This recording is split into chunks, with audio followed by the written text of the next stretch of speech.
Hi everyone, welcome to our webinar on database normalization and joint queries.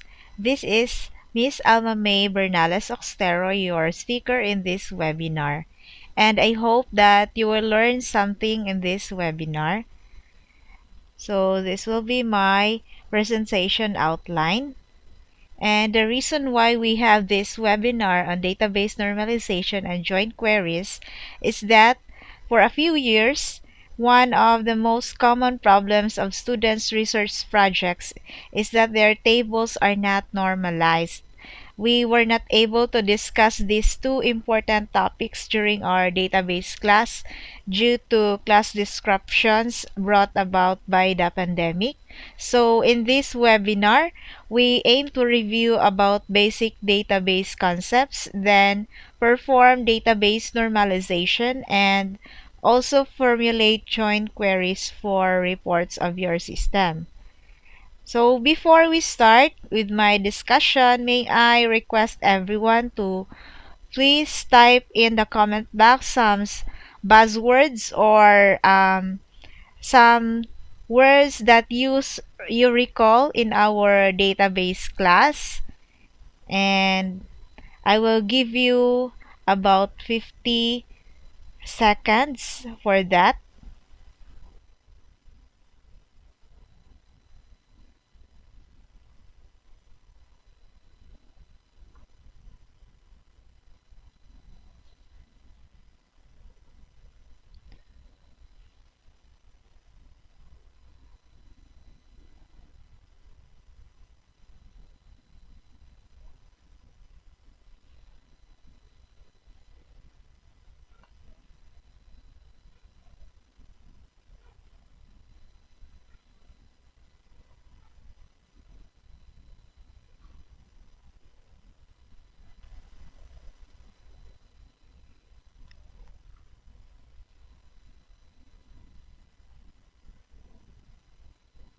Okay, time is up. So I hope that you got some words or buzzwords that you recalled from our database class. Let's see if you have guessed them. So we have entity. So an entity can be a single thing, person, or place or object, and the data can be stored about such entities. And we also have here attributes. So each entity will have attributes, and the attribute will describe detailed information about an entity.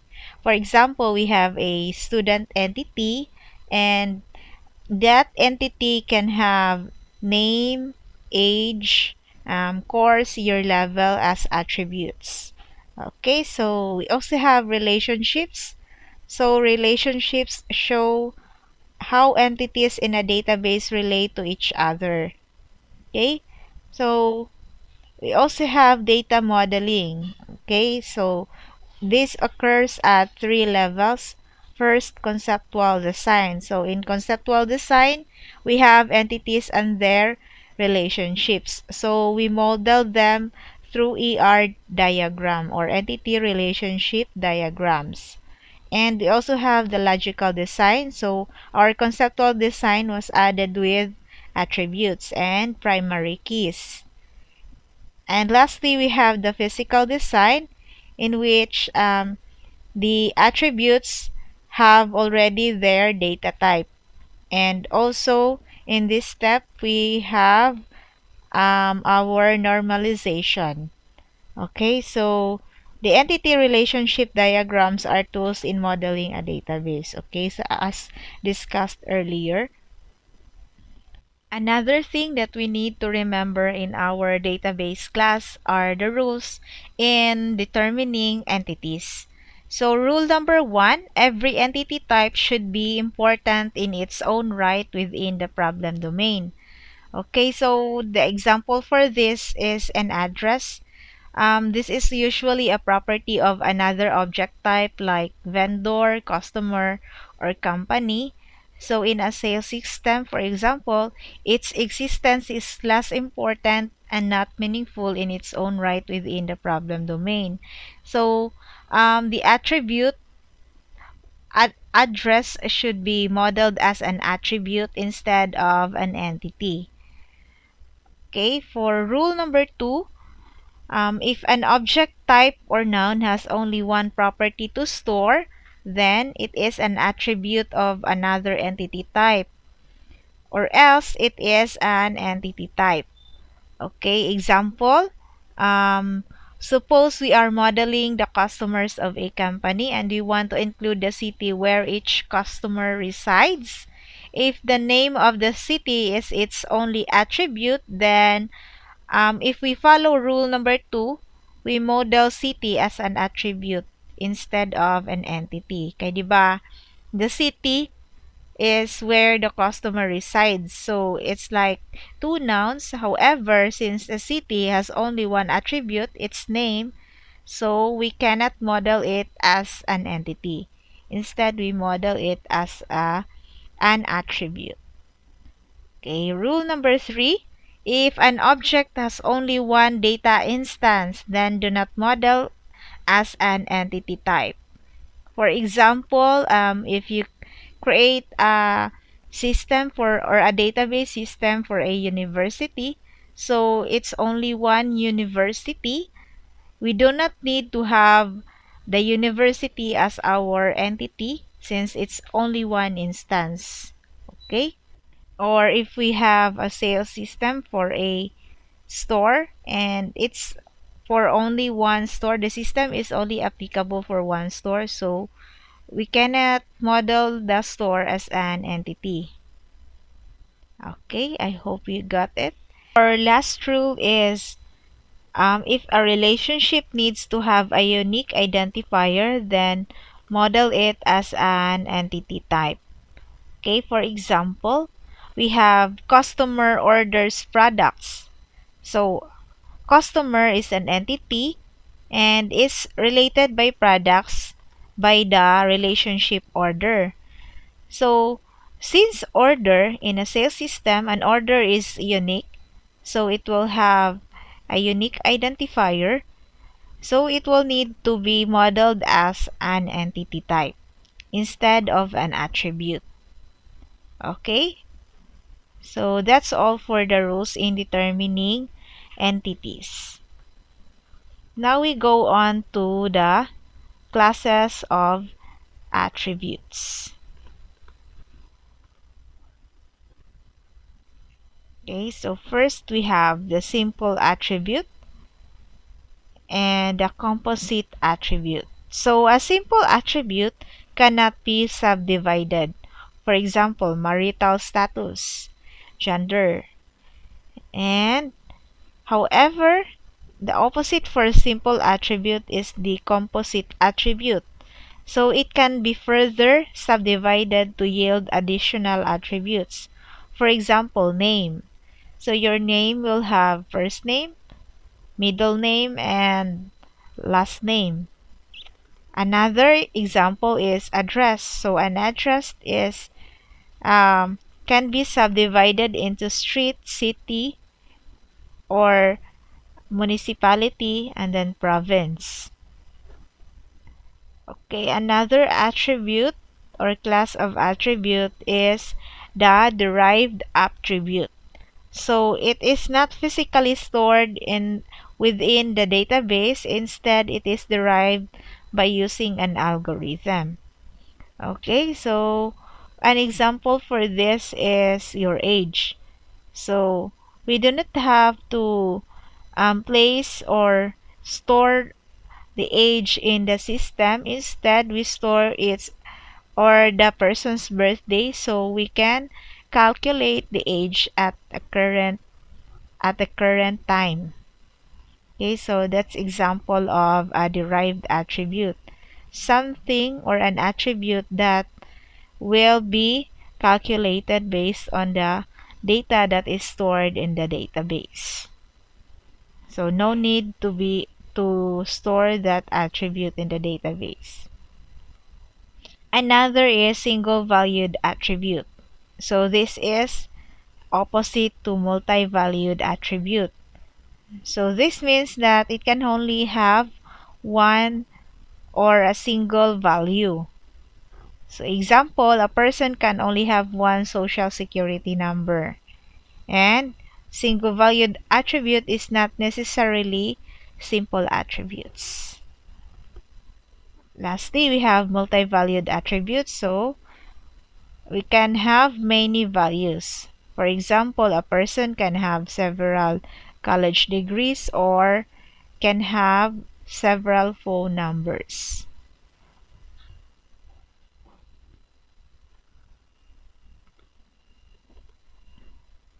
Okay, so once we identify our entities, we proceed to identify relationship types between those entities. So verbs are useful candidates for relationships. So in our example earlier, the customer orders products. So the orders should be the relationship, as it turned out to be an entity type also, since it was uh, it has a unique identifier, or the order should be unique in a system. So verbs are useful candidates for relationships. So relationships are classified as existence. Example for this is that um, employee has children. So it's an existence relationship. Another relationship is functional relationship. So it determines a function. For example, professor teaches students. And lastly, we have an event relationship. For example, customer places order. So places is the relationship between customer and order. Now we go on to the next slide. We have relationships as cardinality. So we have many-to-many relationship, one-to-many relationship, and one-to-one relationship. So I will not discuss this further, since it was already discussed in our database class. So how do we model data? So first, we identify entity types, or we identify the entities. Next step is we identify the relationship between the entities. Then, we identify the attributes for each entity. So this was our um, logical database design. We identify the attributes. And lastly, we normalize to reduce data redundancy.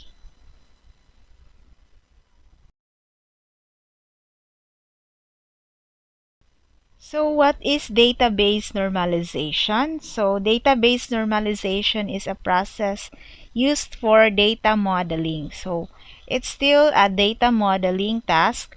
Um, it is also used in database creation. So as earlier discussed, this happens usually in the physical database design, where you finalize your tables with their attributes and also their data type.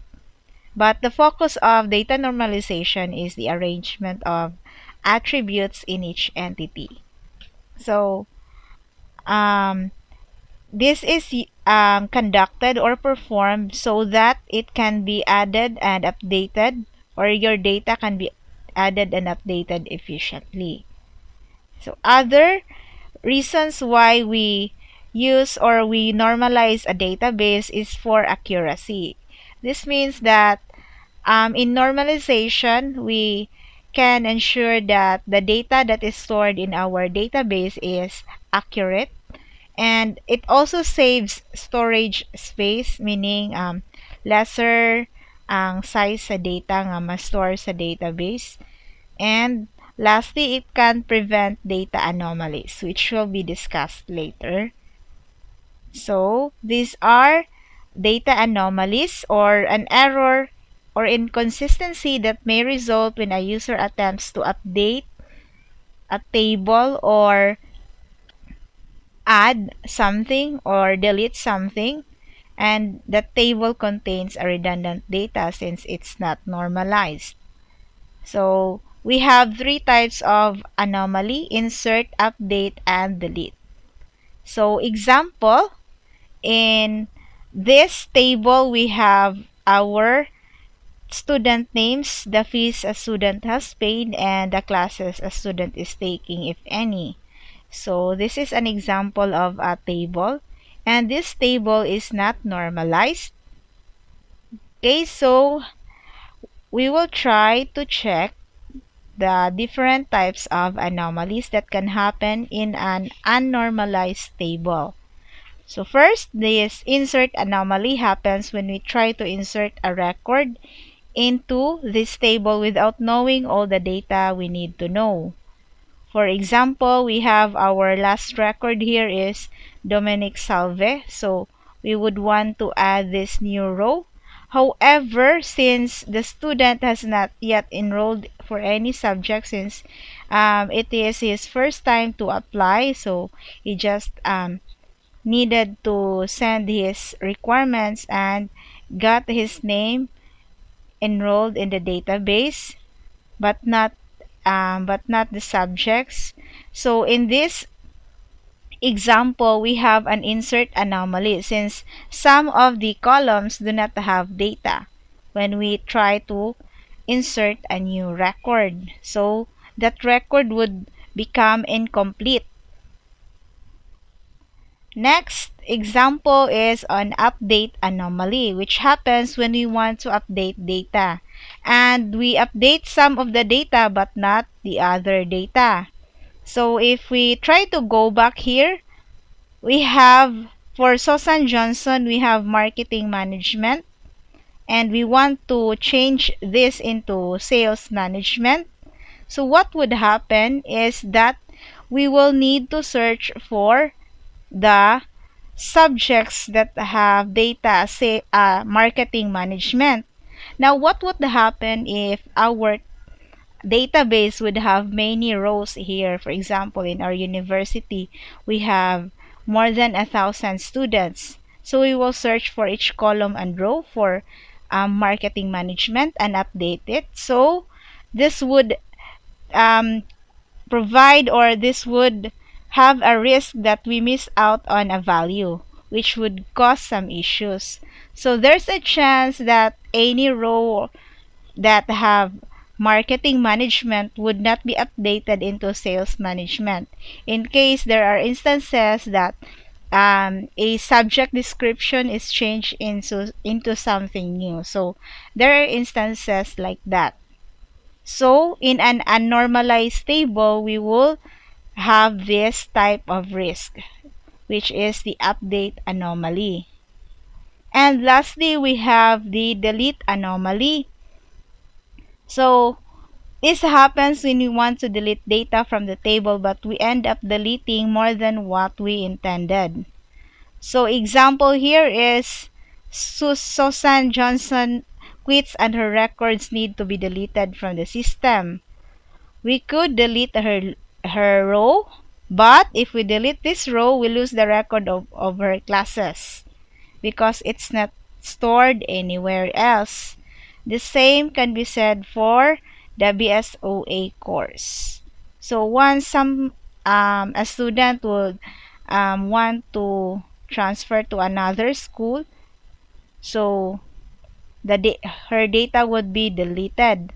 However, if she wants to go back to the school and would want to get her credentials back, so since those data were deleted, she don't have any data that could be requested for. So that's the delete anomaly. So instead of deleting just what we intended to do, other data would be affected. So that's we mean by delete anomaly. And that happens in an unnormalized database. So to address these anomalies, we will perform database normalization. So the normalization involves applying rules to a set of data, and each of these rules transforms the data to a certain structure called a normal form. So we have three main normal forms. First normal form, second normal form, and the third normal form. So in achieving a certain normal form, we must go through first the previous normal forms, such as, for example, we want to achieve the third normal form. So we need to go through first normal form and second normal form first. Okay, so now let's have a practical example so you would really know how to perform database normalization. Okay, so when you are implementing your research project, you will encounter sample forms or sample reports from your clients, or if you don't have a client, you will find some similar systems for your research project. So you will encounter something like this. In this example, we have our sample certificate of registration for an enrollment database. So as an exercise for this webinar, I would want you to write what are sample attributes that you can find in this document, and I will give you 1 minute to do that, and let's see if you have got some right answers.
Okay, let's check your answer with our example. So I have here, I already written the sample answer here. Although you can still find other attributes from this document, but let's make it simple. So I got last name, first name, middle name, and then we have here college, year level, this one, then course or major, scholarship, and then we also have our course code, section, description, schedule, instructor. Although we can still find LEC club and units by, I did not include it here in our example. So from our example, I will show you how to do normalization, and let's start with the first normal form. Okay, so each normal form will have set of rules that you will need to follow so that you can achieve that certain normal form. Okay, so the rules for our first normal form is or are: first, every attribute should be single valued. So we have discussed already the different types of attributes. We have multi-valued and single valued attributes, and also there are other attributes, but the important part here is our single valued attribute. And the second rule for first normal form is each row must be unique. Okay, so let's start first with single valued attribute. So how do we know if an attribute is single valued? So we will check the values in that attribute. So for last name, okay, so it's a single valued attribute since each row has only one value for last name. Also for first name, middle name, college, year level, course major, scholarship. Um, some rows do not have, and um, scholarship could be um, it could be a sorry. So scholarship could be a multi-valued attribute. Why? Some students will have um, more than one scholarships. So for this, the scholarship is only since there is only one value here, it could not be seen, but there are instances that our scholarship attribute will be multi-valued. Here, in our example, the course code has several values. For example, course code CS321, 322, 323, and 324. So they are different course codes. That's why our course code here is a multi-valued attribute. Okay, so let's make a highlight. Let's highlight our multi-valued attributes. Then our section also is multi-valued. Even description, schedule, and instructor. So I hope that you have understood why these attributes are multi-valued. Scholarship, although in our example, you can only find one value for the scholarship, but there are instances that it will be multi-valued. So that's why we also highlighted it. Okay. So this table is not normalized since or it's not in the first normal form since it already violated our rule number 1, which is every attribute should be single valued. So how do we resolve that? Okay, let's hide this first. So how do we resolve that? For the multi-valued attributes, we created another row and just copied the value for the single attributes and separated them. Okay, so if inyuhan tanawon sa section, course code, description, schedule, and instructor, gilain-lain na nato ang different course code sections and all other values nga na grupo sa isa ka cell. So gilahi-lahi na nato sila og row. So that's what we do in creating a first normal form. So sa mga multi-valued attributes, gilahi-lahi sila row, and then our single valued attributes, gicopy na lang sila.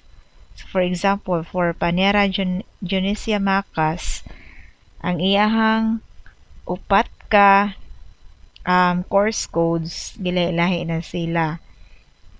As well as the section and description, schedule, and instructor. Okay? And then, what else? Each row must be unique. Okay, so we will check here if our rows are unique. This one, unique ba siya? So, unsa may naka-unique niya?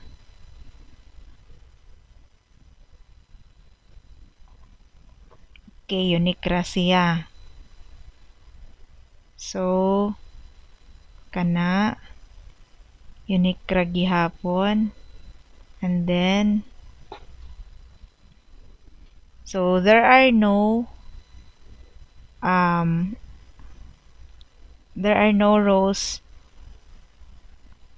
with the same values with other rows. So, however, there will be some instances na magparihag gihapon ni sila. So, kanus akaha.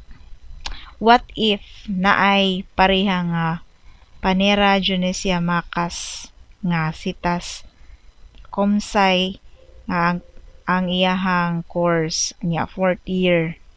So classmate kintahay ninyo. Pareha sila nga Junesia Panera.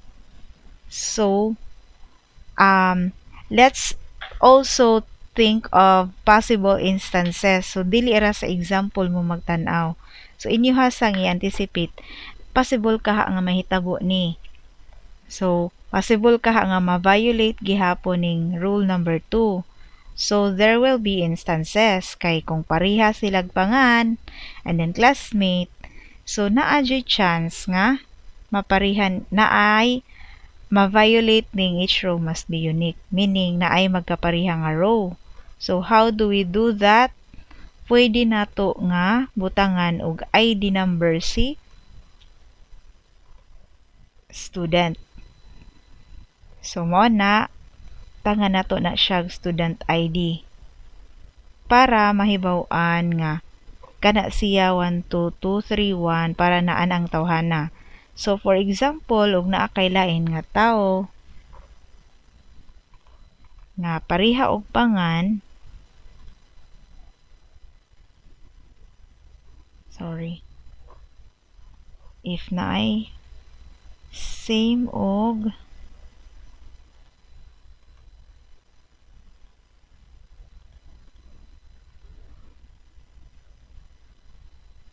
okay, so if naay same og pangan, if lahi na sila og ID, so ma-determine na gyapon nimo nga unique na sila. Okay, bisag classmate sila sa CS324, ma-determine gyapon nimo nga kani nga row lahi ni siya sa ani. Okay? So, I hope that you have understood our first normal form, and now this is our first normal form na table from this one. Okay? So, you might also think na, ma'am, what if dugangan na lang og course code 1, course code 2, course code 3.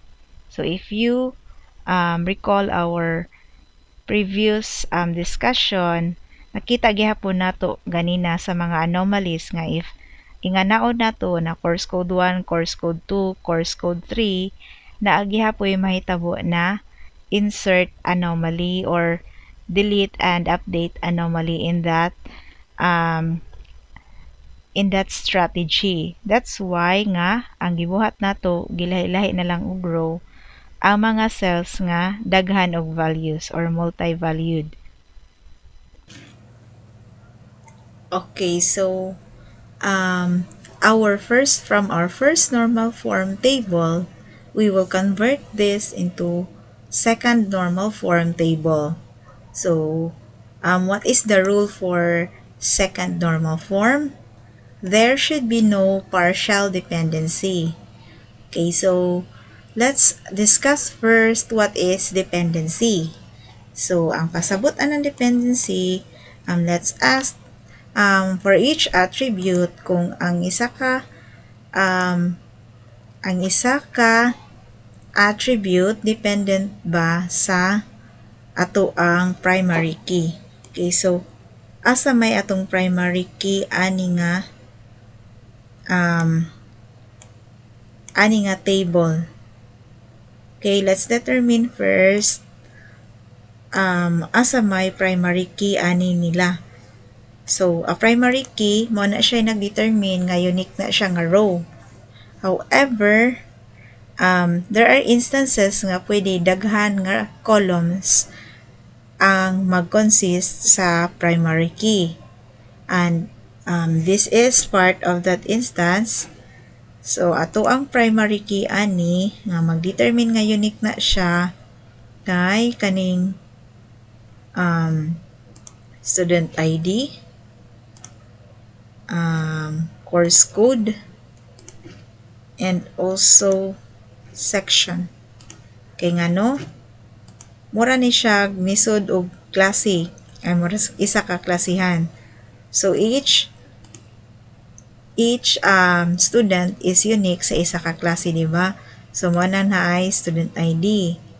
However, ang isa ka klase, di ba ang course code mo nig subject. So ang isa ka subject pwede man daghang section. So mo na student ID and course code plus ang section. Kay pwede si student ID naa sa example lang jud if naay instances nga ni enroll siya sa duha ka section. So meaning dili na siya ma-unique kay kung pareha siya nga ni-enroll atong duha ka section. Although unusual na siya.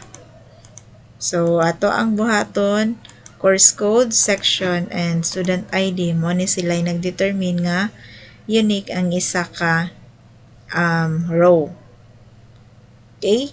So, let's ask if ang each other attribute, so from our primary key, atong i-determine kung ang mga attributes nga na-remain, ang mga non-primary key attributes, nag-depend ba sa primary key? Okay, first, last name. Nag-depend ba ni siya sa student ID, scholar, course code, and section? Dili. Or wala. Kay nga naman, si last name, ang iyahang nagdepend ra ni siya sa student ID. Bisag unsa pa na nga course code dihaw section, basta kay kani nga student ID, mao ni siya nga last name. Di ba? So example kani, lahi ni siya nga course code og section. Pero since 1, 2, 2, 3, 1 man, so ang last name ug first name niya mao ra gihapon. So meaning ang dependency gani is you can determine the value of that certain attribute based from the certain attribute nga asa siya nagdepend. So in this case, si last name, also first name, middle name, college ug year level, ani ni sila nagdepend ni student ID. So silang yellow. But wala sila nagdepend sa primary key which are kani silang student ID, course code ug section. So kani sila nagdepend ni student ID. Also course or major. So ang course or major nagdepend po ni siya sa student ID. Kay each student kay lahi-lahi mag-course or major. Scholarship, actually wala jud siya ingon nga nag-depend sa student ID. Sakto ba or not? Let's see. So si 12231 makadetermine ba ka og unsa iyahang scholarship based from 12231? Yes. Okay, so scholarship ma-determine siya sa student ID. Ang course code, so apil ni siya sa kuan man sa primary keys ug section. So dili ni nato sila apil sa pagtan-aw. Also this one, description. So description is this dependent to the course section, course code section, and student ID? No, asa man ni siya nagdepend? Nagdepend ni siya ni course code. Kay diba si course code mo ni siya ang murag primary key sa mga description sa subject. Okay, so ato ning koloran og lain na si schedule. Asa man ni siya nagdepend? Nagdepend ba ni siya ni course code? No. Kay ang schedule di man siya ma-determine ba based sa course code. Kay what if di ay lahi nga section course code? So ani ni siya nagdepend sa course code and section. So lahi na po ni siya color. Course code and section ni siya. Si instructor, asa man ni siya nagdepend? Nagdepend po ni siya sa course code and section. Kay di ba ang instructor sa isa ka klasihan mao na siya ang isa ka klase mao na siya ang course code ug section. Pero ang student sa isa ka klase mao na siya ang student ID, course code ug section.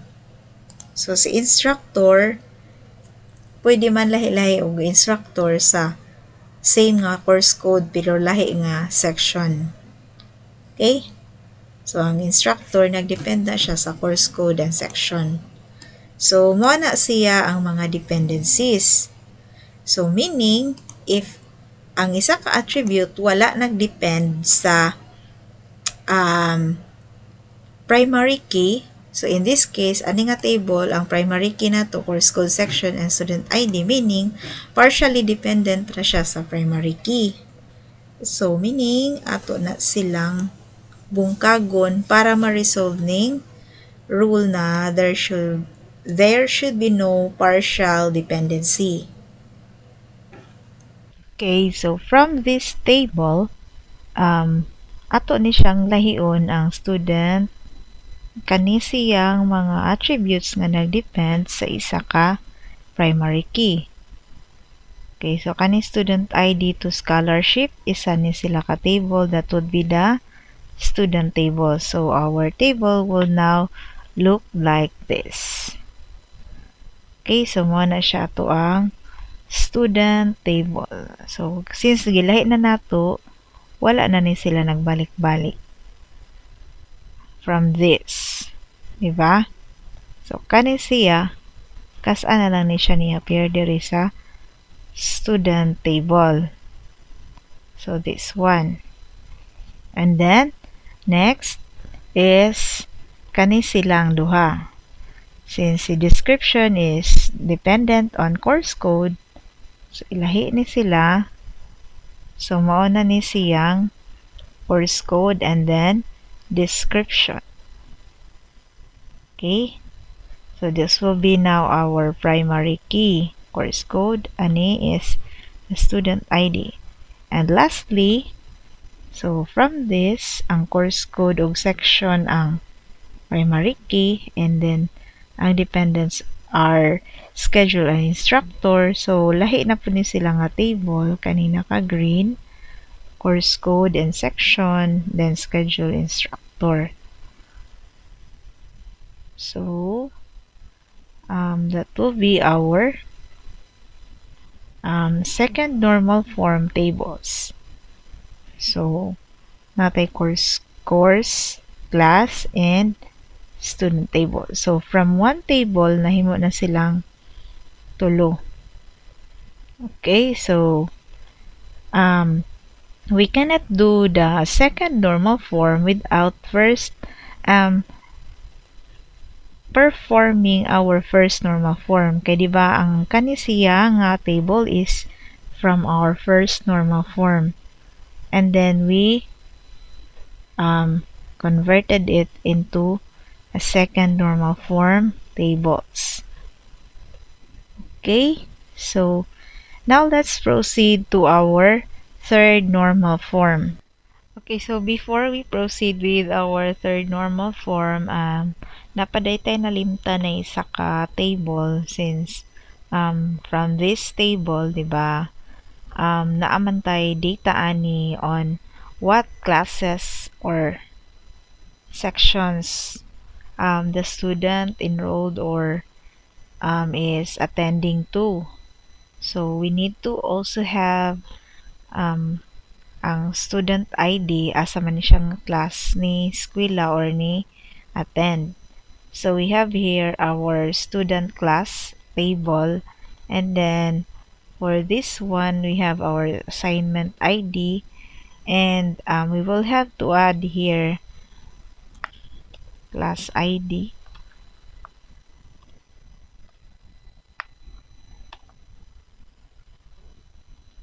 Okay, and then we'll add 1 2 3 4 7 8. Okay, so maokintahin ni sila ang different classes, di ba? Ano yung mga klase. Then assignment ID means asa man isod si student unsa nga klase. So si student ID number 123 isod siya sa 321 322 323 and 324. Okay, so we have here 12231 isod siya sa 1 2 3 and 4. Okay, so lahi-lahi na sila. So 1 2 3 4 lahi na siya nga assignment. And then another student 38201 isod pud siya sa sorry,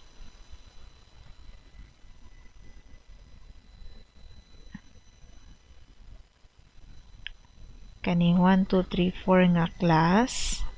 So kani gyapon nga klase, so classmate ni sila 5 6 7 8, and lastly napa si kaning 29108 isod ni siya ani nga class 5 6 7 8.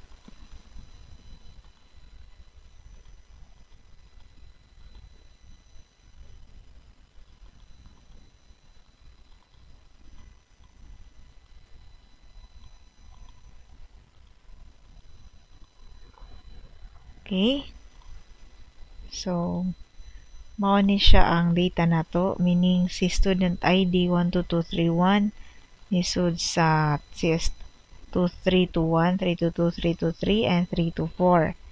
Morning 1234 class ID. And then si 38 kani si Felicissimo Aljor isod dihapon siya pareha sila ni student ID 12231, and kani siya nisulod sa kani nga klase. Okay, so kaning assignment ID pwede ra sa nilahi nga ID nga format inyong gamiton, but in this case kanilang integer lang atong gamiton. Okay, so we now have our tables in second normal form, then we will convert this into third normal form. So what is in the third normal form, or what is the rule for third normal form? So this is the rule. This is the only rule. First, it must be second normal form. As usual, we need to have the normal form, the previous normal form before we can go on to the higher normal form. So it must be second normal form, and there must be no transitive dependency. So what does it mean by a transitive dependency? So, di ba ganina nagdiskuta og partial dependency? Karon, Ang transitive dependency is like this. Kaning college, di ba, dependent siya ni student ID. However, mas dependent ni siya ni course or major. Kay bisag kinsa pa na nga student, kung computer science ka, sitas jud ka nga college.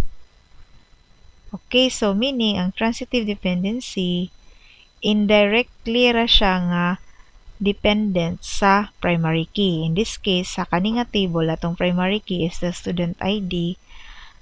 So, ang atong college is just indirectly dependent sa student ID through the course major.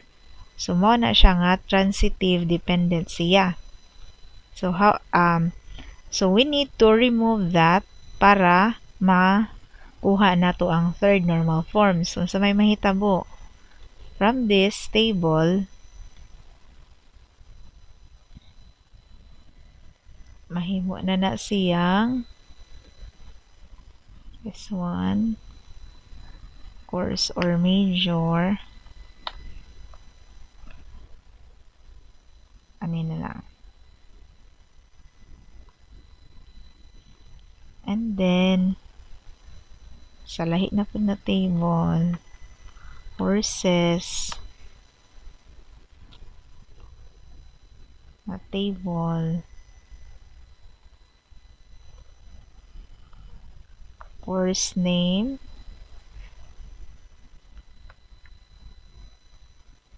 and then college.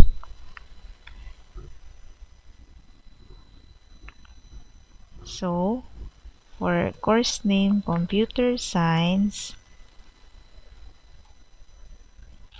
kay sitas na siya nga college. For elementary education, CPE na nga college.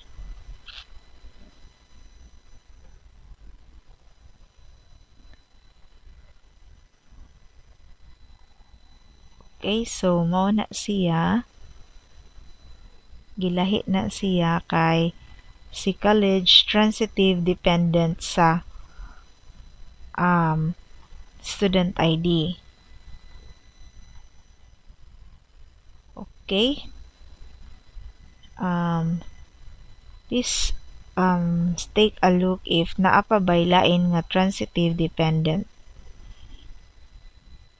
Schedule, is it transitive dependent to course code? No. Instructor, this one here, I think wala na lain.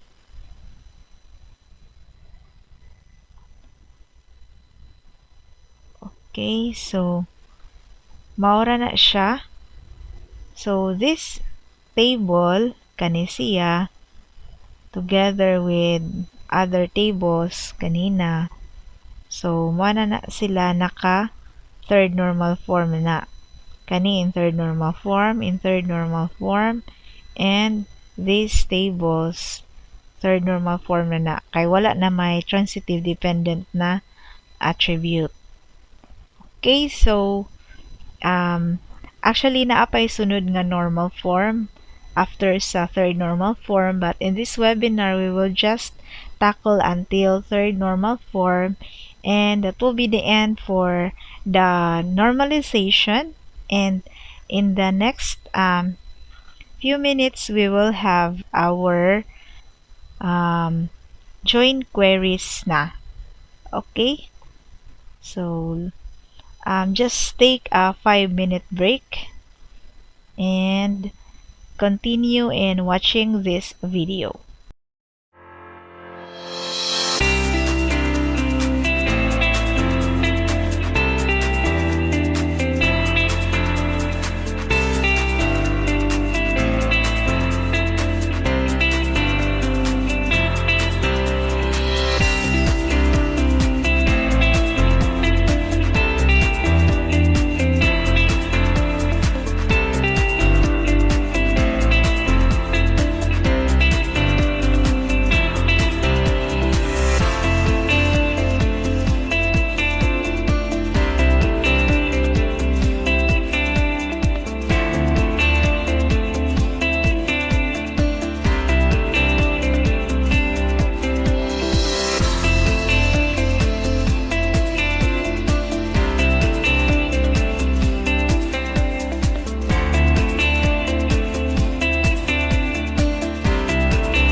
Okay, so nahuman na ta og third normal form nga normalization.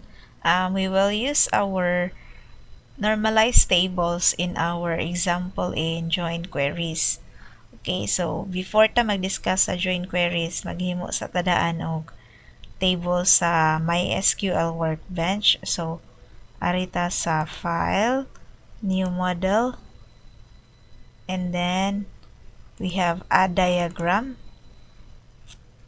And from our table, so kani sila, himuan na to siya table diri sa SQL. Okay, so you have student table. Double click lang ana, and then we have table name here, student. So ang student na siya student ID. Pwede na to na siya i-car by character ani.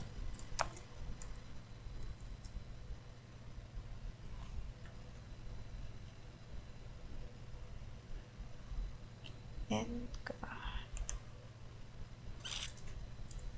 okay.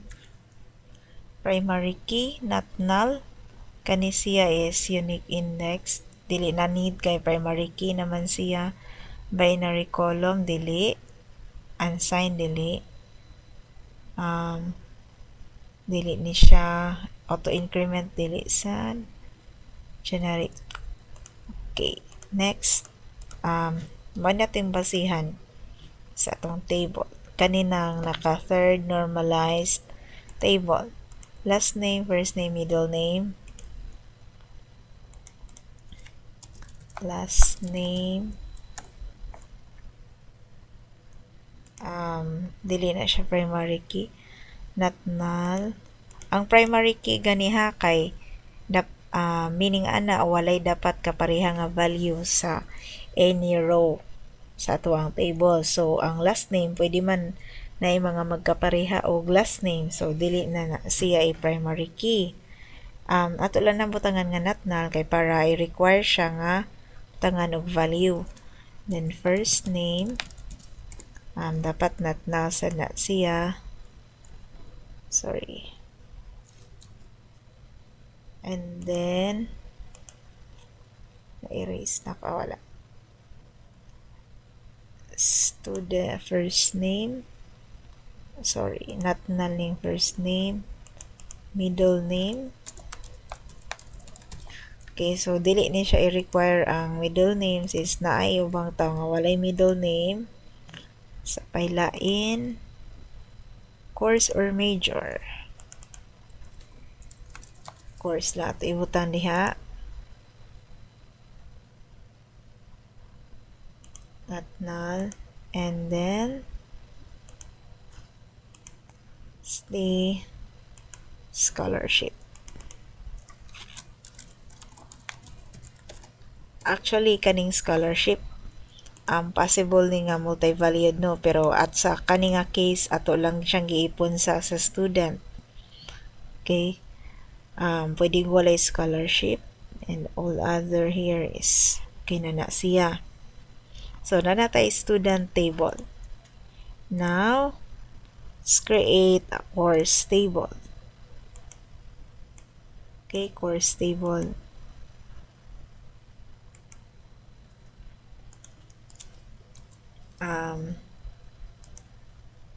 Click ka ani, then click sa workspace.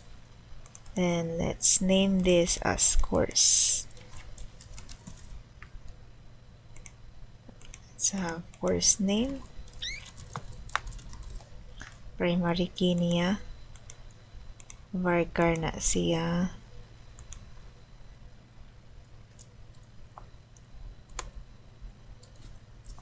We can also have course ID if you like, pero pwede rasad na nga kanisa lang. Then college, sana siya nga college na belong.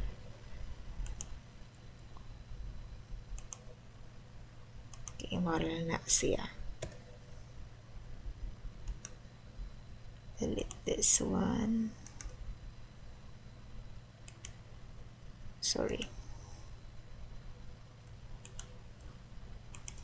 Okay.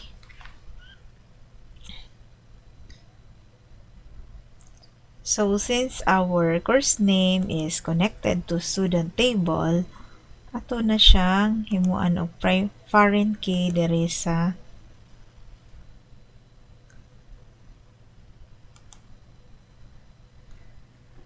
for one course natay daghan nga students. Okay, so ibutang diri ang pangan sa foreign key course, and then asa na siya gikan from course nga table, and to ang course diri sa student naka-reference siya sa course name diri sa course. Okay, so we can also select some actions here. If on update unsay mahitabo, i-restrict ba if naay value sa student, or i-cascade ba. Okay, this means nga if ang imong course, for example computer science, naanay course student nga naay computer science nga course, if ingon kag i-restrict, meaning dili na ka maka-update kay since na may value sa student nga computer science. Pero if i-cascade nimo ug ma-change si course diri, ang comsci mahimong computer engineering, ma-appeal po diri sa student, ma-update po siya kapit sa cascade. However, if iset null nimo, if ma-update ang course diri sa course nga table, sa student na table mahimo na siyang null. So manay mahitabo if set null imuhang pilion.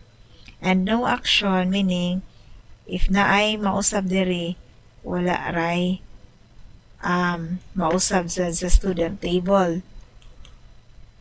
And same also for delete. Okay, so another table, napatay laing tables, course and class, student class. Okay, course code. Sorry, ato na lang ni siyang pangalan og subject para dili ta malibog. Subject code siya, kani subject code.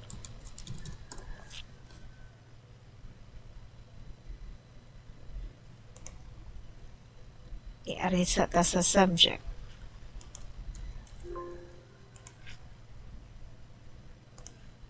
Click subject.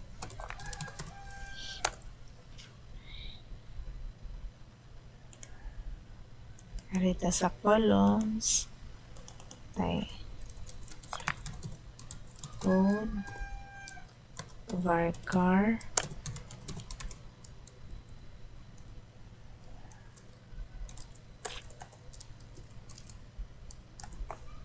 and then description.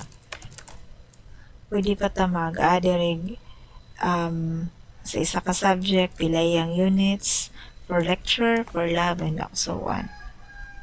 For now, kanisa na itong gamiton. 100. Okay, so kani nga subject ni siya, and then another is class.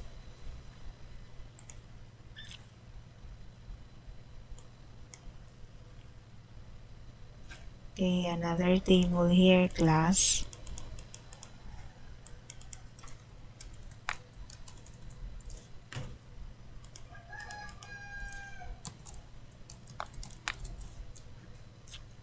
Namely auto increment.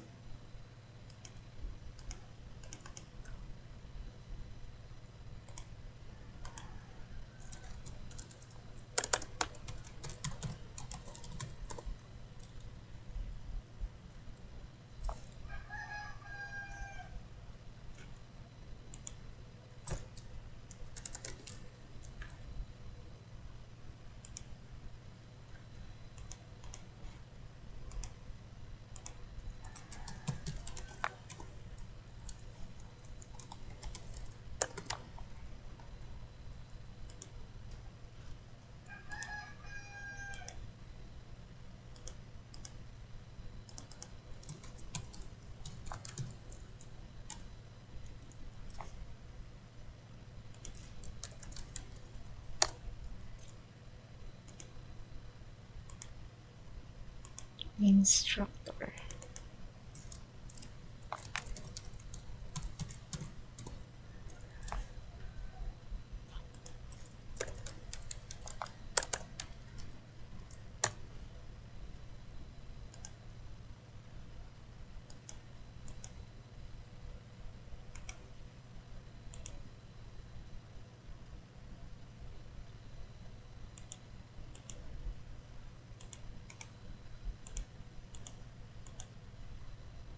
Okay. Our subject code.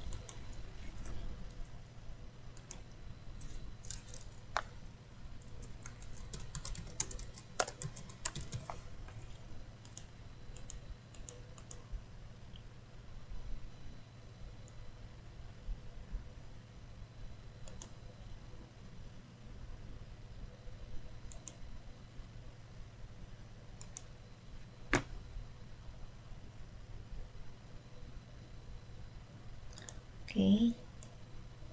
And then lastly, student class.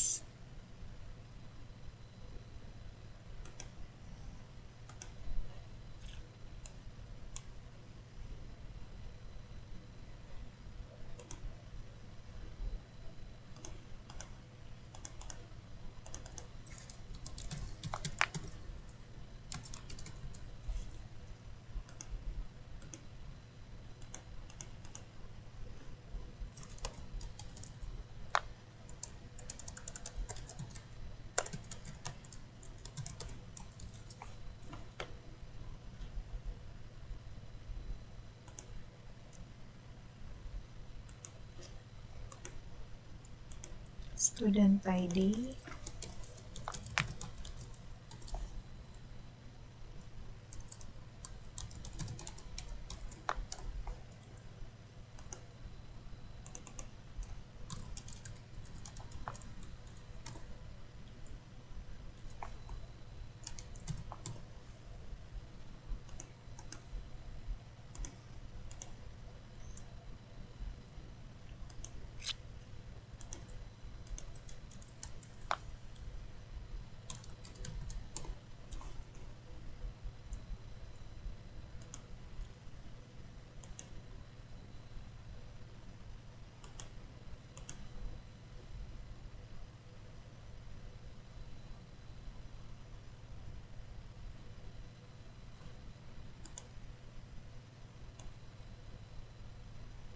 Okay, so our class is connected to student class, and our student class is also connected to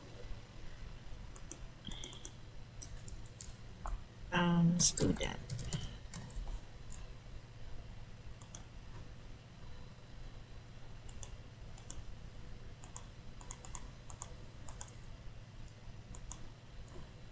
Okay, so si student ID is reference to here. Okay, so I hope that you have understood this.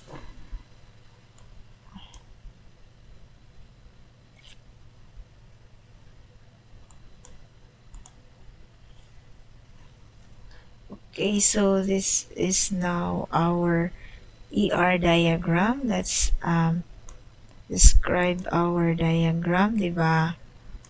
The student is connected to course or enrolled in a course, and for every course, so isa ra ka course ang enrollan sa student. For every course na siya daghang students, and then si student mo attend og daghang classes. For every student class assignments, nara siya isa ka student ana. Pero sa ka student, daghan siya assignments sa mga classes. So for each class na siya involved siya sa isa ka part siya sa isa ka student class assignment, and ang isa ka class is gikan na siya sa subject. So, na-create na siya from the subject. Yung isa ka subject, pwedeng daghang sections mo na siyahang klase. So, kada section, isa ka klase for each subject. Okay? So, mao na ni siya ang atong ERD. So, based from this, automatic na ni si may SQL og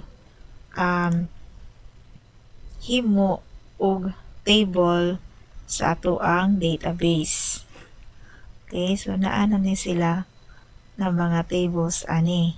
So, from this ER diagram, let me add first sa student na patay year level attribute.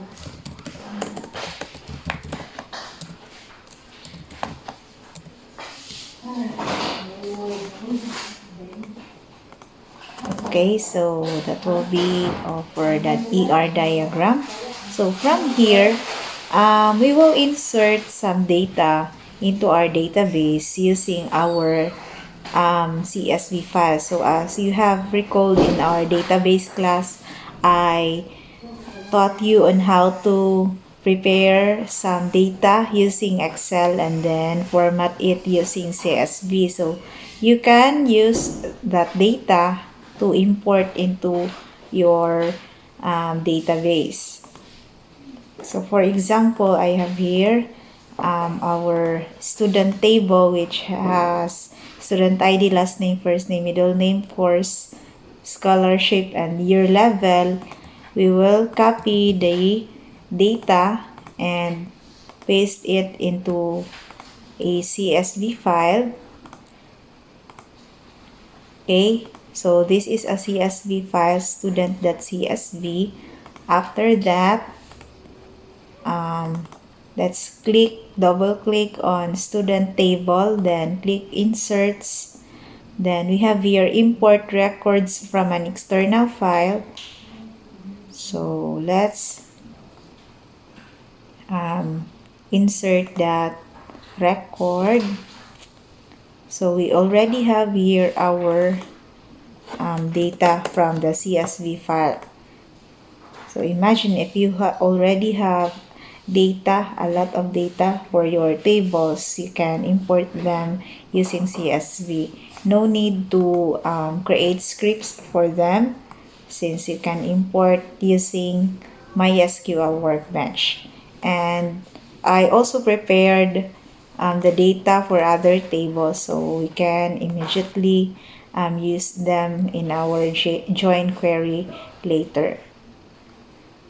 Now I have already populated our database table. So let's check the data. So we have here our student table. This is from our example earlier. Then course table, subject table, class table. Let's edit this. Then apply changes. And then we have student class table. Okay, so we are now ready to perform queries for our databases. We have data for this. After populating data for our ERD tables, let's create SQL database using our ERD.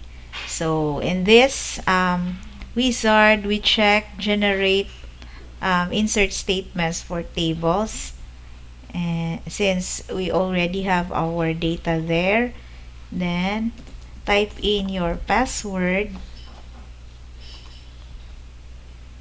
and check for the tables that will be included. So this will be the script. You can check here and then click next. Okay, so there is an error here. Foreign key constraint fails. Constraint subject code, I think wala siya. Let's check lang unya sa to ang data. Okay, let's close this, and from here we will click on local instance. If wala diha sa inyong MySQL workbench, you can click at home, then local instance. So mugawas na siya. Okay, then you will connect through to your DB, and you can check what DB you are connected to by going through your model. So we have our ERD here, then our database name is MyDB. So you will connect to MyDB, use MyDB. Okay, already connected. Then show our tables for our database. Okay, so we have our tables. We have 5 tables here, then 5, 1, 2, 3, 4, 5. Okay, now let's check our tables if they have already the data that we have uploaded. So this is for class, then for student, then subject, student class, and lastly for our course. Okay, now let's discuss on inner join first. So please take a look at this. Inner join selects records that have matching values in both tables. So if we illustrate that with a Venn diagram, it would look like this.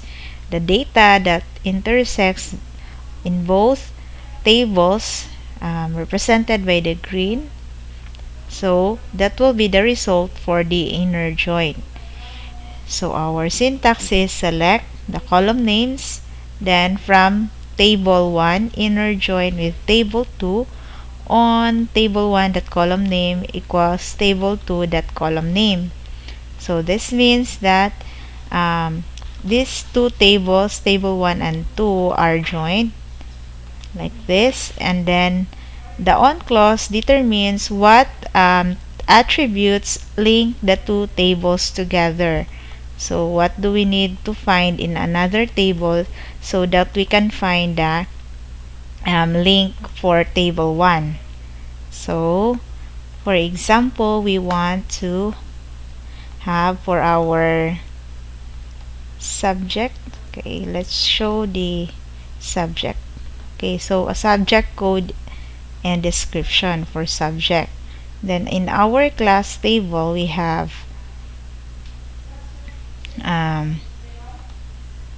subject code, section, schedule, and instructor. So for example, we want to show the description for each class. Okay, using this table, select class that subject code, class that section, class that schedule, class that instructor,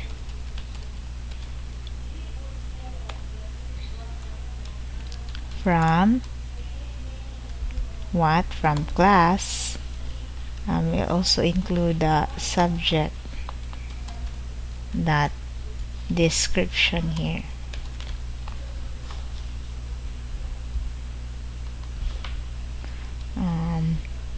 Let's have that here.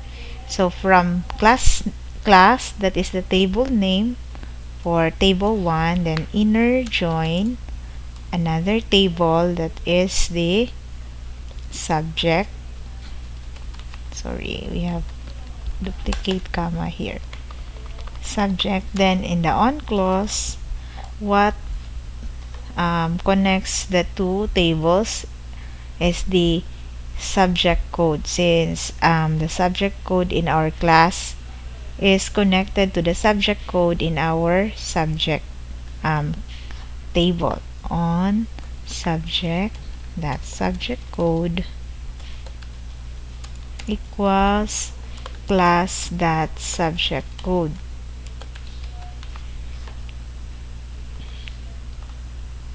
Okay, so here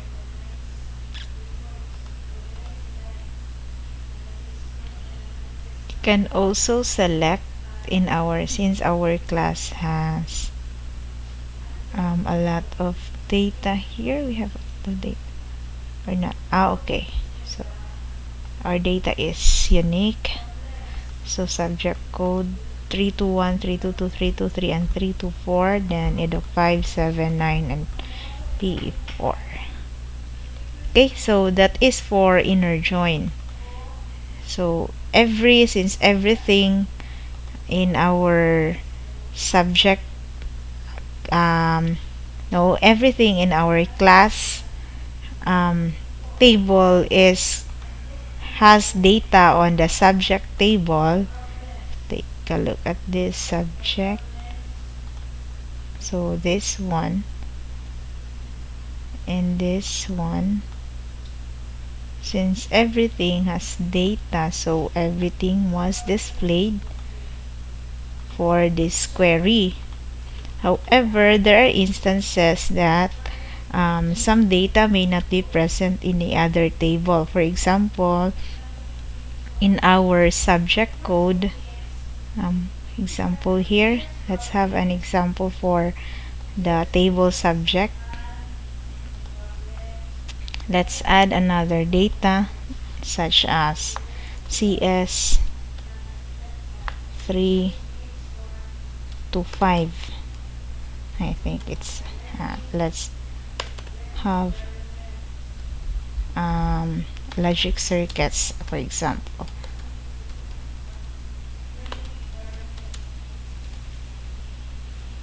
Circuit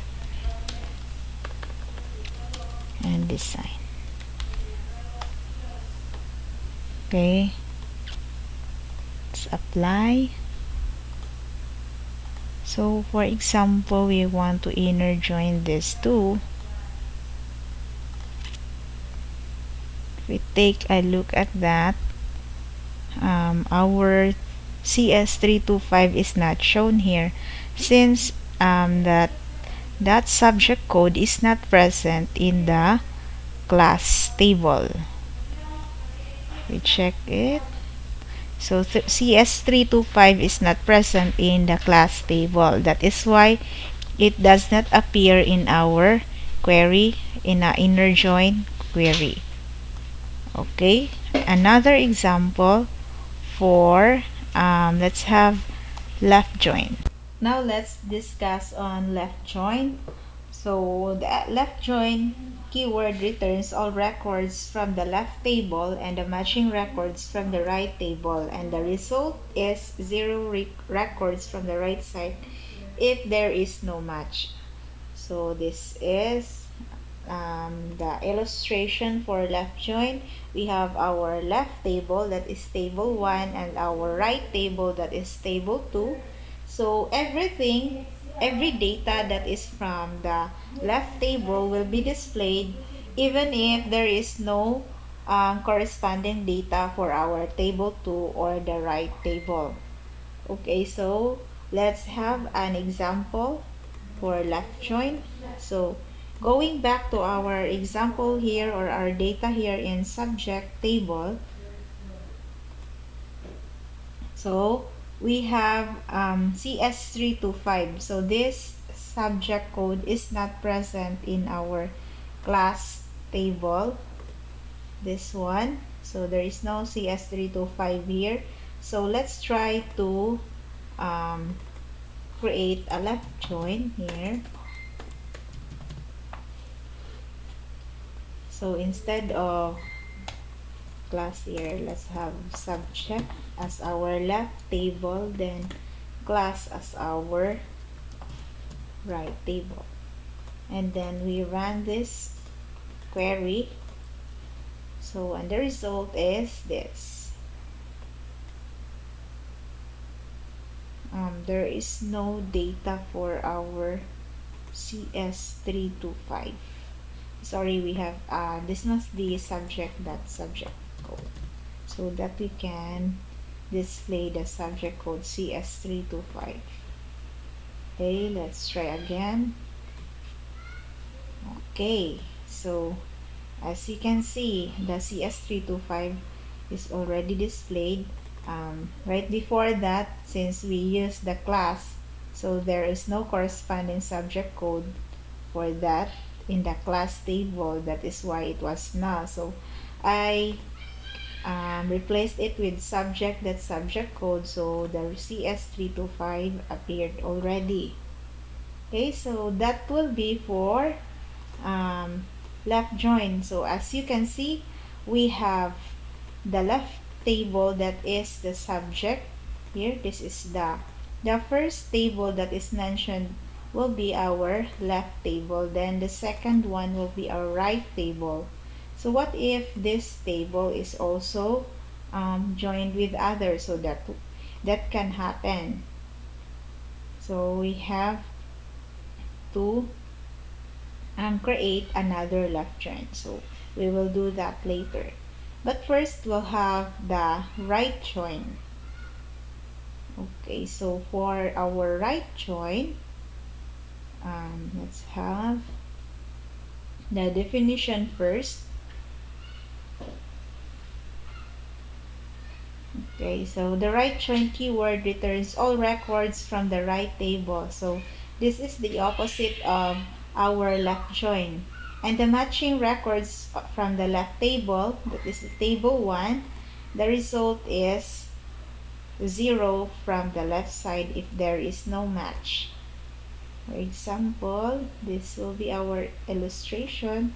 Table 2, all data from our table 2 or right table will be displayed regardless if that data is present in the left table or not. So this is the syntax. First select, then the name of columns, then from table 1, that is the left table, then right join keyword, then table 2, that is the right table, then in the on clause we also determine what attributes from the two tables, table 1 and 2, that connects with each other. So our example here, let's create a right join. So for example, create a right join instead of left join. So our left table is subject, then our right table is class. So when we run this, okay, so only the data from the subject, from the class table were displayed. Since there is no CS325 in class table, so there is no CS325 here in our query. Okay, so let's have a more complicated query. For example, we have our student class table. So this table connects two different tables. So we have class ID, which is connected to the class table, and the student ID, which is connected to the student table. For example, we want to display the classes for each student. So we will create a query here. Select, for example, the student dot name, student dot first name, student dot last name, then we also display here the class dot subject code, then class dot schedule, and class dot instructor. Then we query from, let's start our query from our student class table. Student class, then we can use our inner join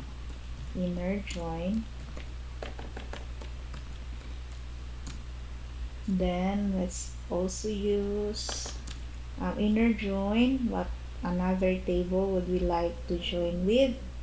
Student class and student table. So what connects between the two is the student class dot student ID equals student dot student ID. So if you try to um, look at carefully the queries, every foreign key will be used, or the primary key will be used in the on clause mostly. Okay, so I hope you got the pattern. Then from this result, so let's try to have this.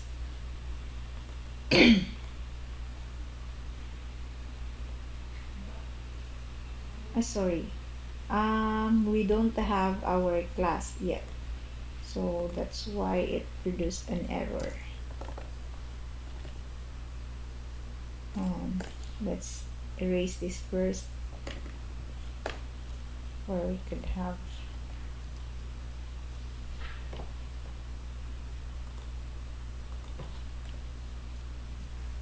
okay, then run. So that is the last name and first name for each student class, right? So di ba ang student class kay na may class ID kay mo na nga gabalik-balik na siya. So for every row here, student ID mo na gabalik-balik ang 1 2 2 3 1 ang nga name, since naa may lahi-lahi nga row siya. Okay, let's try again. Ang katong naanay class. So, kato siya nga data, combine, i-join na pud nato sa, inner join na pud nato sa class table on class that class ID equals, so what connects between this table from our class is the class ID. That is why we have student class that class ID.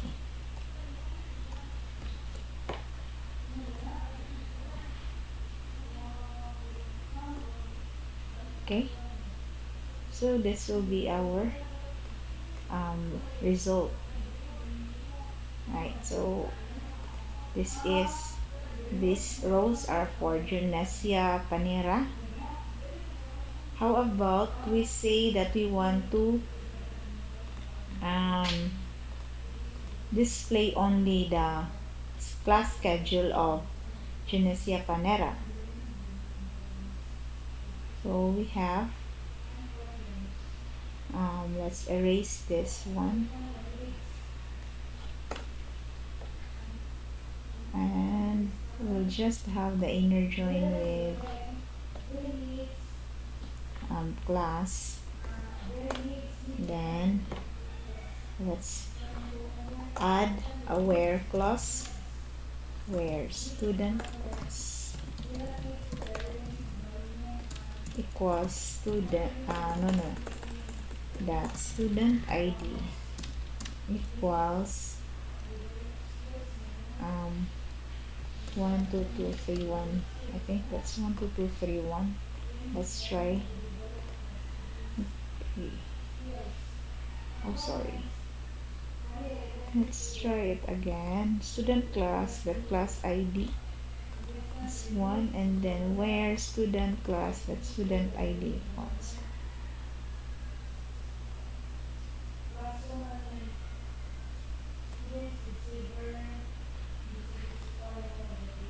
Okay, so this is only the, or these are only the classes for Junesia Panera, right? If we take a look at this student class table, this is the Okay, so these are the class IDs. So these class IDs 1, 2, 3, 4 were queried through this query inner join. So we already have here. Okay, let's have an exercise again. So I want you to write a query that will show the um, students for a certain subject, regardless of what section they came from. Okay, so from four different subjects na lang. Okay, so I will give you about 5 minutes to write, and I will also write my own, and let's compare your answers with mine. Please write your answers in the comment box to let me know if you have participated in our webinar.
Okay, let's compare our answers, and this could be not the only solution for the given task.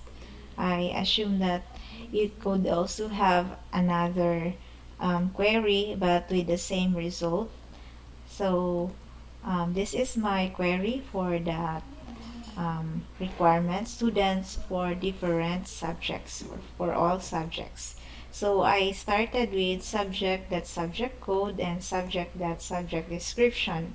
And then we also have the student first name and last name. And we query first with the table subject. So this is the table subject. This one. So from this table will be left joined with the class table. That is this one. So on subject that subject code equals class that subject code. So this subject code will be connected with the subject code in our class. This one. So we have 8 rows. That's why if we try to run this, we have also sorry, should have deleted this first. Let's try.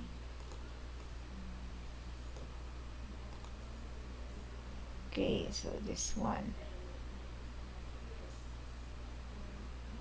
Subject, that subject code. Um,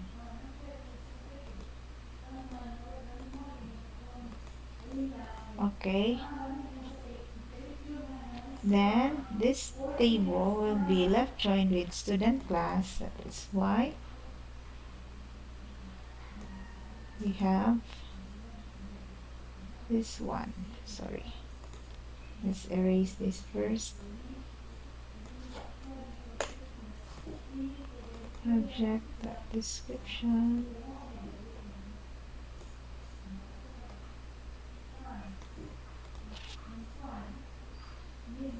Let's close this.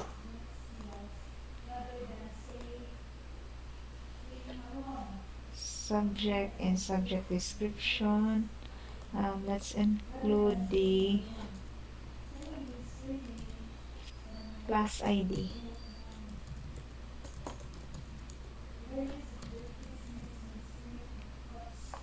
No, class that section. Para makita na to ang difference.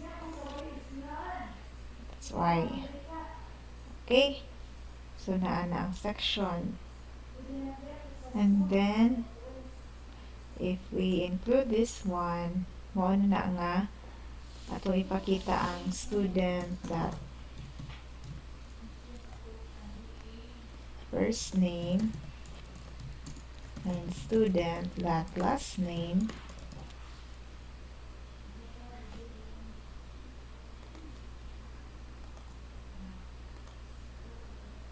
So, mauna na siya. Okay, so that would be all, and we could still have other answers for this, and I will check that once this webinar ends, and we'll feed back to you.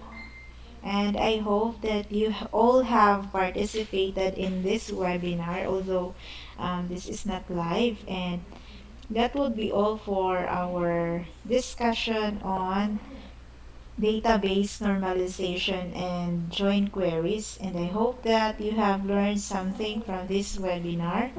And I hope that you ask more questions related to your research para makahibaw jud ko nga nasabtan ninyo akong gi-discuss. Kaya if wala may questions, meaning wala jud mo nasabtan sa akong gipangyawit dere. So, I expect na makatag mo questions right after this, and I will answer that in the comment box. And thank you everyone for watching.